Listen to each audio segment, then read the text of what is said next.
J'ai failli suspendre mon abonnement à Netflix tellement je suis passionné par cette nouvelle série. Chaque vendredi, TF1 nous enchante avec ses tcha-tcha revisités, ses valses endiablées et ses chorégraphies contemporaines. Qui sont contemporaines comme je suis acrobate. Danse avec les stars, c'est sympa, c'est feel good, on passe globalement un bon moment, mais le suspense n'est pas trop à son comble parce qu'on identifie dès le premier prime les finalistes et les cajots de la promo. La seule chose qui nous tient véritablement en haleine, nous, les mauvaises et les mauvais, c'est de savoir quelle star va se prendre les pieds dans le tapis et se casser la figure. Histoire qu'on rigole un peu, bordel. Parce que franchement, même si les chorégraphies sont chouettes, je n'en peux plus d'entendre à chaque portée les cris et les applaudissements du public. J'ai l'impression d'être chez les Américains qui s'extasient plus d'être devant une performance que devant un moment suspendu et poétique. Bref, il aura fallu attendre la 13e saison pour qu'il se passe enfin quelque chose dans l'émission.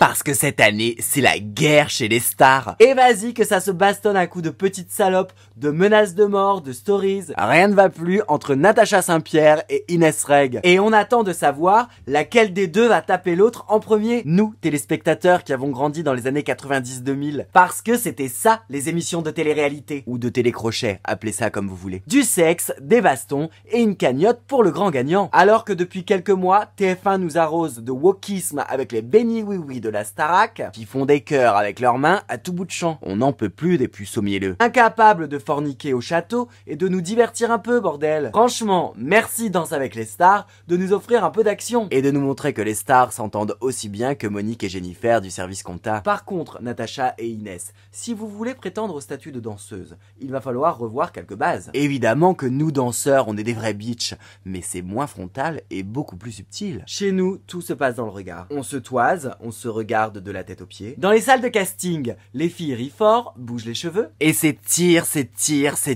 Même si elles ne savent pas mettre un pied devant l'autre, tant qu'elles sont en facial et en mini-short, tout va bien. Quant aux mecs, ils se mettent torse nu et montrent leurs abdos et leurs gros muscles et font une succession de saltos. Et à la fin, même si tout le monde se déteste, on s'applaudit et on crie à chaque fois qu'un nouveau groupe de danseurs passe. Bravo, gros connard. Donc vous voyez, chère Natacha et chère Inès, vous devez être beaucoup plus sournoise et beaucoup plus vicieuse. Et là, vous serez forcément la grande gagnante. Allez, la vie est belle.